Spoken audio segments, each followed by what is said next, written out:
Okay, I think we can start 11:15. Okay, it's always a pleasure to welcome Yoetzet Halacha Atara Kelman, who is teaches at Ramaz.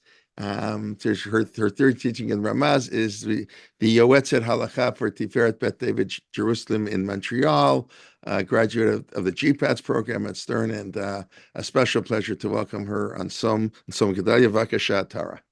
Thank you, Danny. Thank you everyone for having me. And I'm really excited. I think I'm the only slot today that's really going to be focusing on the book of Yonah, which I'm really excited about. But I'm also really happy that I was here for part of Dr. Simkovich's, because we're going to be building up on that theme of chesed, really, as something that we're asking for going into Yom Kippur, perhaps more than din, than judgment, which is how we maybe typically associate the holiday of Yom Kippur. Now, if you've ever maybe looked at art that depicts scenes from the book of Yonah, you'll probably notice that all the art is very, very fantastical. And the whole story of Yonah is this very, very small book. It is 4 chapters, one of the books of Treyasar, one of the minor prophets at the end of the section of prophets in Tanakh. And everything in the whole book seems very exaggerated. It all seems really crazy. If you look just even in the first chapter, the word gadol, the word that means big, appears 6 times. And you read through the book and everything is so fantastic and so exaggerated. So much so that there was actually a view quoted in the early Middle Ages that most of the book of Yonah was actually a dream. And there are those who maintain that actually from when Yonah goes onto the boat, through the whole conversation with the sailors, getting the storm, getting thrown overboard, swallowed by a fish, praying inside the fish, getting spat out, all of that happened actually in a dream. Now, I think, the typical understanding is not that way, but almost like regardless of whether it happened or it didn't happen, this really fantastic, exaggerated, over-the-top book is really, I think, talking about a question that confronts all of us almost on a daily basis. In any relationship with or having with another person or with God. And that is the question of justice versus kindness. And that's certainly questions that parents and children face with each other. As a teacher, it's a question I face a lot. But anytime we are dealing with a human encounter and someone wronged us or didn't, or we're asking for something that we deserve or we don't deserve, we are confronted with the question of, do we make arguments based on what we deserve, or do we make arguments kind of extrajudicially? And when we are the ones granting gifts to people, or when we are the ones who are maybe punishing people, are we doing that according to the letter of the law? And are we doing that in a sense of strict justice and order? Or are we maybe doing that in ways of kindness? And which of those do we even want? How do we want the world to run? And I think that question of, if you got to choose, and luckily we don't need to choose one or the other, and we can blend the two, but if we had to choose between justice and kindness, it's not so obvious which one I think we would choose, which one we think would be better for the world to run with. So I want us to start with a midrash that suggests to us that the whole existence of the world depended on this question. So let me pull up the sources. Can I get a thumbs up? Okay, amazing, thank you. So here's a midrash from, sorry, one second, from Bereshit Rabbah. And it fills us in on a conversation that God was having when God decided to create human beings. And so we get the words of Rabbi Simon, Amar Rabbi Simon, B'sha'a sheba kadosh baruch hu livrod et adam harishon, nasu malachei hasharei kitim kitim. So the Midrash orients us on the 6th day of creation. So what's notable, first of all, about that is a lot of the world has been created already. The only thing left to be created is Adam Harishon, the first human being. And all of a sudden, the angels who presumably were, around, excited, encouraging God during the rest of creation, divide up into teams. And this is what they say. So nasim al kitim chavurot, they break off into factions, into groups. Mehem omrim al yibara, umehem omrim yibara, hadehu dechtiv chesed ve'emet nifgashu, tzedek v'shalom nashku. So some of them were going to God and saying, God, don't create man. Some of them were saying, God, you should create Adam Harishon. And the Midrash connects this to a pasuk in Tehillim that talks about these different attributes. Chesed ve'emet, tzedek and shalom, kindness and truth, and righteousness and peace all kind of met each other, because we're now going to see they're going to divide up into two teams. Chesed omer yibara, shehu gomel chasadim. Okay, so the first group of angels on our side is Chesed, and Chesed said people should be created, and this is like a very, very nice, I guess, optimistic view of human beings. Shehu gomel chasadim, because people do a lot of Chesed. Ve'emet omer al yibareh shekulo shkarim. Comes along truth and says, don't create human beings because human beings are full of lies. Tzedek omer yibareh shehu oseh tzedakot. Righteousness says create humans because humans do righteousness. Shalom omer al yibareh duchulei ktata. But peace says don't create people because people don't have a lot of peace. They're full of conflict. Okay, so you can almost imagine, right? We're halfway through the sixth day of creation. There's water, there's trees, there's fish, there's birds. God's getting ready to make people, and all of a sudden this fight breaks out in Shamayim, and you have these teams of angels, create people, don't create people, back and forth arguing. What does God do? Okay, Ma'asa HaKadosh Baruch Hu. I'm in the third paragraph here. Natal emet v'hashlicho la'aretz. God lifts up truth and throws emet down to the ground. Hadehu dechtiv v'tishlach emet arza. Okay, and again, the Midrash keeps quoting these psukim that it's saying is a reference to this. So it quotes here a pasuk from Daniel, where God cast truth earthward. Amru malachei hasharei lifnei HaKadosh Baruch Hu, Ribon ha'olamim, ma ata mevazet tachsis al tichsiya shelcha, ta'ala emet min haaretz.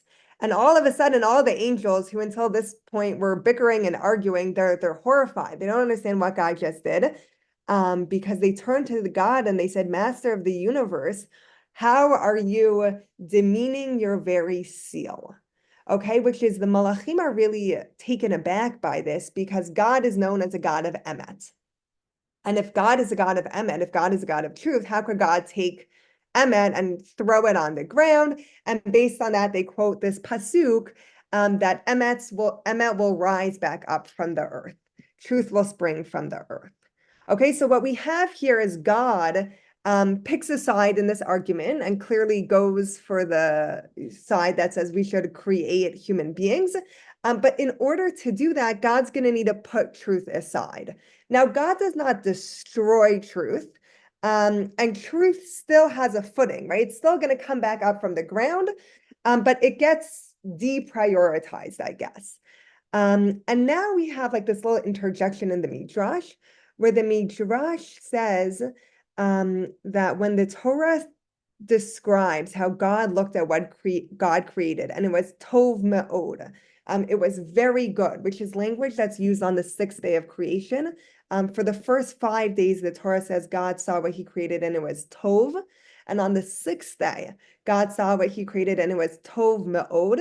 So the Midrash does a play on words. And it says, if you rearrange the letters of the word me'od, that it was very good, you get the word Adam, which is the word for the human being. And so based on that, the Midrash says man is really good. Okay, now we have almost like this interjection kind of to support God's decision, right? God decides to create man. Now we get the voice of Rabbi Chanina Bar Idi, who are saying man is me'od. Man is what is described as tov me'od, as a thing that's extra good. And now we go back to what was happening during this argument. The last 5 lines here. Rav Huna Rabba Shal Tziporen Amar עד שמלאכי השרים מדיינים אלו עם אלו, ומתעסקים אלו עם אלו, בראו הקדוש ברוך הוא. אמר להם, מה אתם מדיינים? כבר נעשה אדם. Okay, and this is like a really funny ending to the Midrash, where Huna tells us that while the angels are all still arguing with each other and they're debating back and forth, God turns to them and says, why are you still, arguing about this? I already created man, right? And it's almost, I don't know, you laugh a little bit, right, about all the people around God who are wasting time not getting anything done. God says in the time that it takes you to argue about what our policy decisions should be, I'm just going to go ahead and do it. Okay, now what I want to argue is that this question of the Midrash of should man be created? And if man is going to be created, do we need to push aside Emet? Is what I think the question of the book is Yonah as well. And it's the argument that Yonah and God have throughout the book. Now, to go back just to introduce the book of Yonah for a minute, the biggest question when you read the book of Yonah, I think, is why is Yonah running away, right? What is he thinking? God approaches Yonah, asks him to do something, and Yonah, we don't even get a response in the Psukim. He doesn't say anything back to God. He just gets up, and he was supposed to go east, and he gets on a boat and instead tries to go west. Now, to be fair, I think Yonah has like a particularly maybe bad reputation. He's not the first time that a prophet gets instruction from God, and is not enthusiastic about it and even challenges God, right? And now if we start, I guess, with the first instance, if we go back to Abraham, I guess there's maybe 3 stories where Avram gets a specific command from God, or there's more, but to do something. Let's say the first is Lach Lecha. God comes to Avram. They've never had a conversation before, as far as we know. Get up, go to the place where I'm going to show you. And in a bold act of obedience, Avram just also does not respond, gets up and goes. What we read on Rosh Hashanah, the story of the Akedat Yitzchak, of the binding of Yitzchak, they're almost like scarier. Avram also doesn't respond to God. He wakes up and he goes. We do have a third instance, though, where Avram is willing to challenge God. And that's when God doesn't even command him anything, but tells him of his plans to destroy Sodom. And all of a sudden, we see that Avram is able to carry on this argument and this conversation with God. And Avram starts actually negotiating with God. And ultimately, though, Avram loses, right? And God says, no, sorry, your arguments don't stand, and I'm going to go ahead and destroy Sodom. And that's, of course, what ends up happening, right? If you look at Moshe, our next greatest leader, when God appoints Moshe at the burning bush to ask him to go to Egypt and bring the Jewish people out of Egypt, Moshe not only says no, but he has 5 times he and God go back and forth where he tries to refuse his mission. And he says, don't send me, I'm not qualified, send somebody else, I won't do a good job. And back and forth, Moshe also, God asks him to do something. And we see the automatic response when God asks people to do something, maybe surprisingly, isn't always, okay, God, I'm on it. But there was pushback. And again, in the case of Moshe, though, of course, God wins out. If we take a third example from later, the Navi Yirmiyahu, Jeremiah, has in the opening chapters of the book of Yirmiyahu, he has, again, this appointment by God to become prophet, and it uses a lot of the same language, actually, that is similar to when God appoints Moshe. And Yirmiyahu is also not interested in his mission, and for good reason, right? Yirmiyahu is going to be the prophet of destruction and terrible things. He ends up having a terrible life where the Jews don't want to hear what he has to say and try to kill him and throw him in jail. But of course, right at the end, God says, I want you to be my prophet. Yirmiyahu says, I don't want to, I'm not qualified. And God says, I'm with you, you're doing it. And then when you get to Yonah, I think what's so surprising is you don't really have the back and forth. It's not that God appears to Yonah, says, get up, go to Nineveh and give them the message that I'm asking you to do. And Yonah says, hey, God, I don't want to, or hey, God, I think that's a bad idea. Yonah just gets up and runs away. And so the question, at least in the opening of the book, is why is Yonah running away? Now we'll quickly go through some of the common approaches, but then for the bulk of the rest of this year, what I want to focus on is really the reason that Yonah gives in his own words. Because Yonah himself, much later in the book, actually answers this question for us, and that's what I want us to give most of our attention to. But before that, we could look at it almost like a spectrum in the commentaries that are more or less sympathetic to Yonah. So one of the more sympathetic approaches to Yonah's seeming disobedience of God situates us in the historical context of when Yonah is prophesying and who the people of Nineveh are. And when you realize that Yonah is a prophet in the kingdom of Israel, the northern kingdom, kind of getting towards the end of the period of the first temple, of the first Beit HaMikdash. And Nineveh is a big city in Ashur, in Assyria, that's the enemy of the Jewish people of the northern kingdom. We know that Ashur is going to be the one that is going to come and exile and destroy the northern kingdom, and kick out the 10 tribes. So, and Yonah then gets this command from God to go to the people of Nineveh to rescue them and to say, hi guys, you're gonna be destroyed unless you do something about it. I'm coming to tell you that now's your last chance, do better and you'll be saved. And Yonah says, I'm not really interested in helping our enemy. And Yonah decides almost to take one for the team. And he says, you know what, God, even if I'm going to die, instead of doing this mission, I'd rather be thrown overboard. I'd rather lose everything than go and help the people of Nineveh survive and ultimately bring about the destruction of the northern kingdom of Israel. Right? So that's like a very sympathetic view of Yonah that says, it's true, Yonah's disobeying God. Yonah has a fundamental disagreement with God, which is perhaps a little bit surprising. But ultimately, what Yonah's doing is for the interests of the Jewish people and really to protect the Jewish people. There are actually fun commentaries who just say Yonah was like old and weak and frail, and he wasn't interested in this mission. He thought God was going to do what God's going to do anyway. He doesn't really need me. Why are you making me schlep all the way over there? If you're going to save them anyway, just save them without making me get up and go. Which is, I don't know what that makes us think about Yonah. I guess it's like a more practical reason for his disobedience. And there's another approach that a lot of the commentaries cite, which is which is a view that thinks Yonah was concerned about his reputation. And Yonah already, the Midrash tells us, had a reputation as a false prophet, because this was not his first time prophesying that something bad would happen.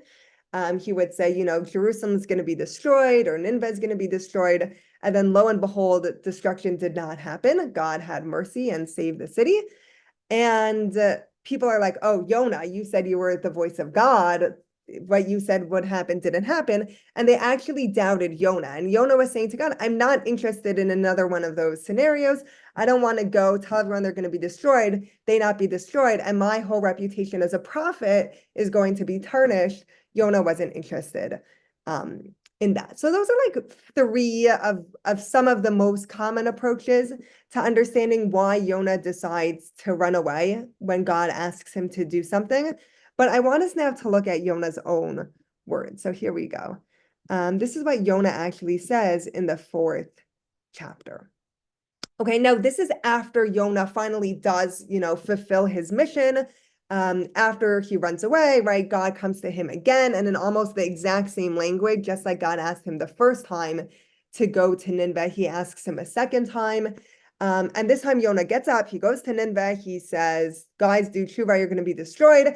And in a very unusual turn of events, this is like almost the only example in Tanakh where a prophet comes to a group of people doing the wrong thing, says do tshuva, and in the next pasuk they're doing tshuva. Okay, and then Yonah sits outside the city, And he turns to God, and this is what he says. Vayitpalal al Hashem. Yonah prays to God. Vayomer ana Hashem. Halo zed dvari al hayoti al admati. Al kin kadamti livrach tarshisha. Ki adati ki ata el chanun v'rachum erech apayim v'rav chesed b'nichem al hara. Please, Hashem, is this not what I said while I was still on my land? Therefore I fled beforehand to Tarshish, for I knew that you are a gracious and compassionate God, slow to anger, abundant in kindness, and you would relent of the evil. So according to Yonah, the reason why Yonah fled and tried not to come to Nineveh and instead ran away to Tarshish is because he knows that God is merciful. Right now, what is notable is Yonah here is quoting from the 13 attributes of God, from the Yod Gimel Midot, but he quotes selectively from that list.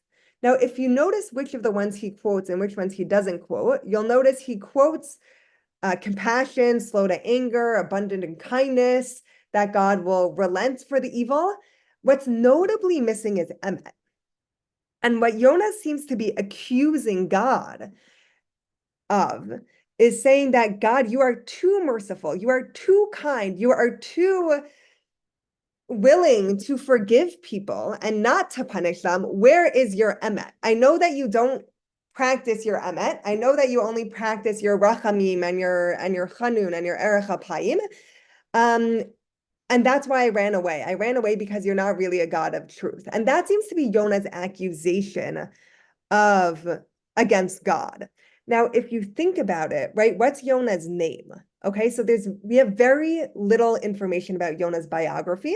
But in the beginning of the parak, we're introduced to his name and his father's name, and he's Yonah ben Amittai. Right now, the word Amittai seems to come from the same word, emet. Right, Yonah is the son of truth. He's angry at God because he doesn't see God acting according to his characteristic of truth. And so he was willing to run away, to risk his life, to disobey God because he wanted God to deal with the people of Nineveh with truth and not with rachamim and not with compassion or mercy or kindness. And if we look at the Abarbanel, we'll see he says this very clearly. And he says it really in two parts. There's one part that's Yonah wanted God to act with them with justice and with emet. There's a second part of why Yonah didn't want to help them, which is what we referred to before about Ashur actually being our enemy and a threat to the security of the northern kingdom. But here's what the Abarbanel writes. And he's trying to explain why was Yonah so angry. After Yonah goes to Nineveh and tells them to do Teshuva, they do Teshuva in a moment. And then Yonah's very, very upset. And the Abarbanel is trying to understand that. So he explains, Umipnei zeh vayera Yonah ra'a gdola vayichar lo. Okay, because of this, Yonah becomes very, very angry and upset. V'arash nizkar kan hu choli shebi itzavon libo nafal v'chala choli v'ra'a gdola bikash lamu. Okay, he had this illness of sadness in his heart. He wanted to die. Why? V'haya zeh lefi sheYonah chashav shelo tashuv hagzera me'aleihem ki im kisheyashuvu midarkam hara be'emunot ubema'asim. Aval kishera'a sheichziku ba'avodah zara shelahem v'lo asu tshuva b'ma shebeinam lamakom shehu ha'ikar alam Hashem Ella b'ma shebeinam l'chavreihem ve'she'al kol zeh nichem Hashem al hara'ah nitkayem b'mashavato shehaya meso panim b'davar. Okay, here is the argument Yonah is making according to the Abarbanel. Yonah thought that God would not forgive the people of Nineveh unless they did a complete tshuva, unless they totally repented, both in the theological areas, they stopped doing avodah zarah and turned towards God, and in ethical, social areas. And what Yonah saw is that they did tshuva in the social, ethical arena, but they did not do any sort of theological type of tshuva. They did not reject the avodah zarah in favor of God. And yet, despite that, God was willing to forgive them. And Yonah says, I don't understand, right? And the Abarbanel here assumes avodah zarah is worse and they did not stop doing avodah zarah. And so how could it be that God would still extrajudicially say, even though these people aren't really deserving of forgiveness, even though these people should still be punished because they're still doing a very severe sin, I am going to have mercy and kindness and compassion and be slow to anger to protect the people of Nineveh. And the Abarbanel goes on to explain, not only was he upset that God is, being slow to anger, but it's for what end? And if you look over here, where my mouse is, Yishmer Keishon Eino, God is protecting them like his eye. Kadesha Yushevet Apo Ukliza Amolina Kempahem Israel. God wants to protect the people of Nineveh because God wants to use the people of Nineveh to be the tool for God to take out his anger on the Jewish people. V'hitz lonein hanavi. And so the prophet is complaining, Bilibo me Hashem, lama haya kavanato lahashchit et Yisrael al ha'avodah zarah shehayu ovdim ula'anshei ninveh alvar al pish'am. Right? Yonah is almost accusing God of hypocrisy. And he's saying, I don't understand, God. Why are you intending to destroy the Jewish people because they're doing avodah zarah? And yet when the people of Nineveh are still doing avodah zarah, you are okay to forgive it and to, use all your attributes of mercy and kindness and compassion. And this, says the Abarbanel, is the reason why he was so angry. And so if we look at Yonah's word and we look at what the Abarbanel is saying, what the Yonah's argument to God is, God, I want you to act with emet, or at least I want you to be consistent when you're not acting with emet. But what Yonah is saying is it's not fair, right? If you can't forgive people if they have not done a complete tshuva. I came to Nineveh and I said, you will be destroyed if you don't do tshuva. They did a little bit of tshuva, but they didn't do enough of tshuva. And Yonah's upset that God is overriding the emet with his kindness, and God is electing to save the people of Nineveh, even though their tshuva was not complete. Now I want to pause for a second and zoom out from Yonah and look at what I really think is a remarkable Rashi. Now this Rashi sort of addresses the opposite direction. Not when we're being judged for punishment, are we, demanding emet, or are we asking for kindness and for compassion? But what about when we're asking for good things? And when we want a gift, or we want to, cash in on our good behavior, do we ask God to give us kindness because we deserve it, because of this idea of emet, of truth? It's what's right, it's what's, magia lanu, it's what we deserve. Or even when we're asking for goodness, and even when we really deserve it, are we also asking God out of the sense of the other attributes of God, the rachamim and the erech hapayim, and that kind of side of God? And Rashi, the Rashi that we're going to look at now comes from the beginning of the book of Devarim. And it's part of the tragedy, one of, I think, the biggest tragedies in the whole Torah, is Moshe not getting to go into the land of Israel. And, we're reading now in Shul the end of the book of Devarim. And it's heartbreaking in a lot of ways. Moshe really wanted only one thing, and that was to go into the land of Israel. And Moshe was told by God he cannot go into the land of Israel. And Moshe, again, here kind of argues with God, or prays for God to change his mind and to let Moshe enter into the land of Israel that he wants to enter so badly. And so here, this is the beginning of Parshat Va'et Hanan, where God when Moshe turned to God and asks again to go into the land of Israel. And this is what he says, Va'et Hanan. Okay, I pled with God. Ein chinun b'chol makom ela lashon matnat chinam. So Rashi says, anytime you see this shoresh of chet non non chinun, that is referring to a matanat chinam a free gift, a gift that is not necessarily deserved. Af al pi, and Rashi goes from this grammar point to a moral ethical point. Af al pi sheyesh lahem latzadikim litflot b'maaseim hatovim, ein mevakshim me'et hamakom ela matnat chinam. Even though the righteous have merits of their good deeds on which they can ask things for God, they should not ask anything for God in any way other than asking it as a matana chinam. They should only ask things for God as a free, undeserved gift. Okay, fine, right? And then he's mirroring God's own language that God used. And what Rashi is kind of telling us is the attribute of emet, maybe of magia, of deserved, of what's just and what's right, that's not the language we use even for good things.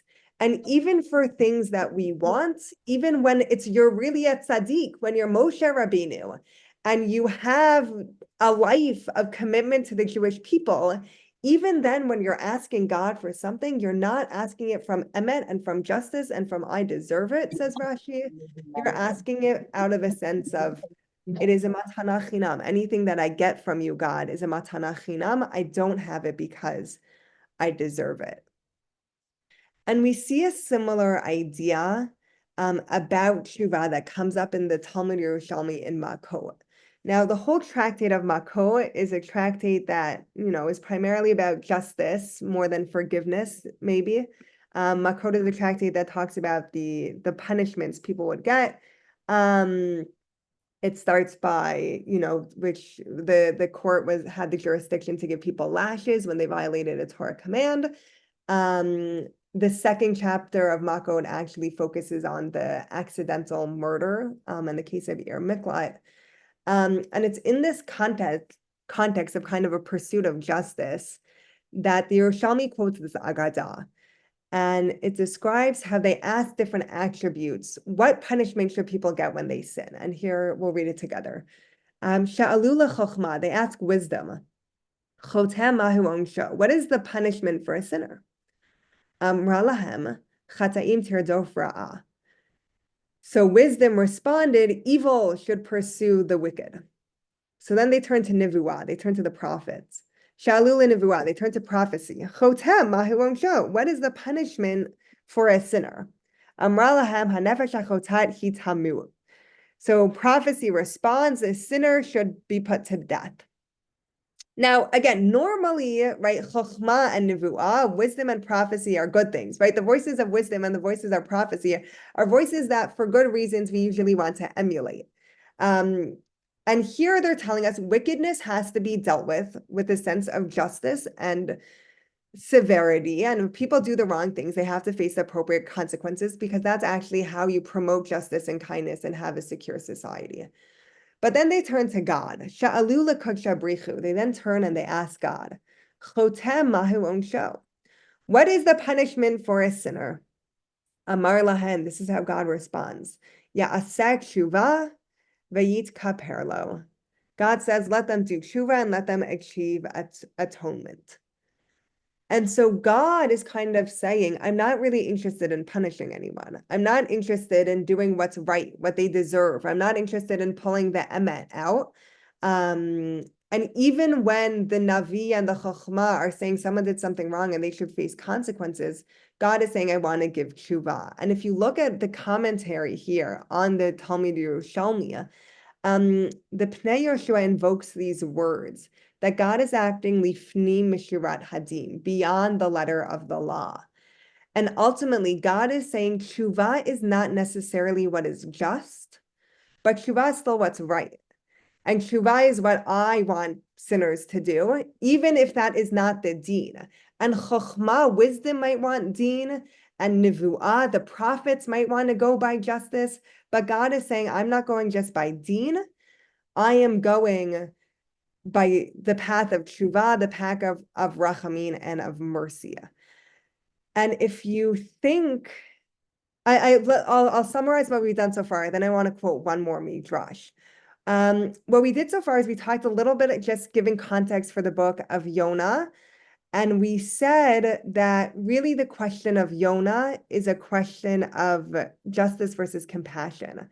And while we looked at different approaches to why Yonah ran away, and we talked about the fact that Yonah's not the first prophet to kind of challenge the directives that he gets from God, Yonah is unique in the fact that he doesn't engage in conversation with God, he just leaves. And we have more sympathetic approaches or not. But ultimately, what Yonah says to God, in his words and in the words of the Abarbanel, is that he doesn't understand why God is being generous with the people of Nineveh when the people of Nineveh don't seem to deserve that generosity. And when that generosity is actually going to be used to hurt the Jewish people. And so we talked about how God maybe doesn't operate just by what's emet. And Yonah, who is Ben Amittai, the son of truth, had a really hard time with that. But God is saying, I act with rachamim. And Rashi tells us that's true across the board, not just when we're talking about punishments, but also when we're talking about reward. We ask for reward not because of emet, but because of rachamim. And that in general, the gift of tshuva, the idea that we can do tshuva, is itself, perhaps, the Talmud Yerushalmi tells us, that itself is not the deen. That is not what should be allowed according to a sense of justice and what's right and what's deserved. That's only allowed because God tells us, do tshuva, I will allow you to do something that's lifni mishurat hadin. And there's actually one other midrash now that I think is very relevant. And Rabbi Avahu teaches that tshuva is so great that it was created, it precedes the creation of the world. And what Rabbi Avahu is teaching with that midrash is the idea that in order for us to exist, in order for us to survive, the world to exist, human beings to be created, we need tshuva. And I think that kind of complements the opening midrash that we started with, of God had to throw emet down to the ground. Because if we only operated on a world of emet, we would not have tshuva. And if we didn't have tshuva, we would really, struggle. And while the Navi, Yonah, might be happy to have strict justice, ultimately that would be a really, really dangerous and hard way to be. And I think ultimately, when we're the ones asking for tshuva, I think it's really easy to be on God's side of this argument, not the Yonah side, and say, of course, God, behave with us with rachamim, be slow to anger, be kind to us, even if we don't deserve it. Give us tshuva. Let us do tshuva, which we don't deserve, but is a gift of kindness. But the flip side of that is sometimes we're the ones who need to be granting the forgiveness. And that I think is the time where it's much easier to feel like we want to do justice. And that, for the world to be good and to teach a lesson and to make sure it doesn't happen again, we need to be severe and strict. And maybe what the book of Yonah is coming to tell us is ultimately Yonah doesn't win. Ultimately, God gets the last word. And just as God grants the gift of tshuva, so too we should also grant the gift of tshuva to others. So thank you so much. Wishing you a Gmar Chatima Tova. And if anyone has any questions, I'm happy to take them. All right, anybody? Okay, yeah, Vakasha. Ershon, go ahead. I love what you said about Emet. Yonah ben Amittai his problem was that he focused on Emet. It occurred to me that Tzedek Tzirdof can be interpreted as reinterpret. Don't just take Tzedek as a single meaning. It has a double meaning. Tzedek Tzirdof. Right. Tzedek is itself a funny word because on the one hand, it means like what's right and what's just. On the other hand, it's also the word for tzedakah, which is maybe, going beyond what you would say is just. But thank you. Atara, you weren't here, I don't think, for Adam Mintz's, Rabbi Mintz's, but he quoted the Gemara, that God davens every day. So I was thinking of it, which at the end of one of his tefillot is I should act lifnei mishurat hadim, which was what exactly the pnei Yeah. the Pnei Moshe says there on the Yerushalmi that that's what it's all about. God praying for the Pnei Moshe is praying to allow himself to do tshuva because it's against his midah of emet. Perhaps that ties into what God's also struggling with the issue is what perhaps. Yeah, But thank you. okay, anybody else? Yes, Usher. Historical footnote for what it's worth. In the end, Nineveh is indeed destroyed, razed to the ground by a coalition of Chaldeans, Medes, and Persians. And out of that coalition arises Nebuchadnezzar, who is the one who comes and eventually destroys the Beit HaMikdash. Right, that's interesting. Right, maybe you can even view it just it was postponed, which maybe if Yonah knew that, he would have been a little bit happier. But yeah, thank you for sharing. Okay, we will take now, and that's a 15-minute break, even though I don't know if it's a coffee break exactly, but if you're in Australia, it's a coffee break. But we'll please resume. We'll have Shoshana Schechter talking about the paradox of tshuva. I don't know exactly what she's going to be saying, but and then Yitzi Blau from Israel will be talking about tshuva and the thought of Rav Yitzchak Hutner, the great Rosh Yeshiva of Chaim Berlin, and then Natty Helfko will be talking about tshuva and the thought between Rosh Hashanah and the thought of Rav Aaron Lichtenstein. So they just go and stretch a little bit, and we'll see you all back, please God. For those of us in Israel, it's a fast break. Fast break. Well, when is your fast then? Around now. Oh, that's why we timed it, so you can go and eat. There you go. So people in Israel, b'vakasha, get coffee and pizza and sushi and chicken. I don't know what do you eat to break your fast. Okay. Thank you, Atara. A pleasure. We look forward to having you again soon. Okay, and say hi to Tikva. I will. I'll let her back in the apartment now. Let her back in the apartment. Yes. Okay. Very good. And to Noah also. We'll bring her back to the apartment. Okay. Thank you.